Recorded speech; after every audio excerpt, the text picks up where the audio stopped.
ఎవరైతే ఇవాళ కేసీఆర్ గారిని దూషించి ఏదో 4 మాటలు కేసీఆర్ గారిని పైశాచిక ఆనందం పొందే ముఖ్యమంత్రి ఉన్నాడో పాపం ఆయనకు ఐడెంటిటీ క్రైసిస్ ఉన్నది. ఐడెంటిటీ క్రైసిస్ అంటే ఆంగ్లం ఎక్కువైపోయింది.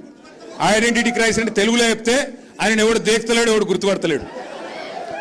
నిన్నటికి నిన్న ఎక్కడనో కదా, నిన్న ఇక్కడ శంషాబాద్ దగ్గర ఏదో రిబ్బన్ కటింగ్ ప్రోగ్రామ్ పోయి మనం తెచ్చిన కంపెనీ మన టీ హబ్లో పుట్టిన కంపెనీ అది. ఆ టీ హబ్లో పుట్టిన కంపెనీ పెద్దగా అయింది, పెద్దగా అంతరిక్షంలోకి రాకెట్లు పంపుతున్నది. ఇక రిబ్బన్ కట్ చేయవా రేవంత్ రెడ్డిని నేను పిలిచినారు. మనం గట్టినవన్నీ కడితే ఈయన పోయి రిబ్బన్లు కట్ చేస్తున్నాడు, అంతే కదా, ఏముంది చేసింది ఇప్పటిదాకా. పిలిచినారు, పోయినాడు.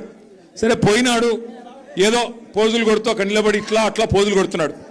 ఆఖరికి అక్కడ పిలిచే యాంకర్ అమ్మ ఉంటుంది కదా, ఆ అమ్మాయి ముఖ్యమంత్రి గారు అని చెప్పి శ్రీధర్ బాబు పేరు చెప్పింది తప్ప ఈయన మాత్రం గుర్తుపట్టట్లేదు. ఇది మొదటిసారి కాదు, చివరిసారి అంతకంటే కాదు. 2.5 ఏళ్ళు అయిపోయింది. యాంకర్లు గుర్తుపెట్టుకోవట్లేదు, యాక్టర్లు గుర్తుపెట్టుకోవట్లేదు, ఎవడు గుర్తుపెట్టుకోవట్లేదు ఆయన పేరు. ప్రజలైతే ఆయన పేరు తీస్తేనే బూతుల వర్షం కురిపిస్తున్నారు.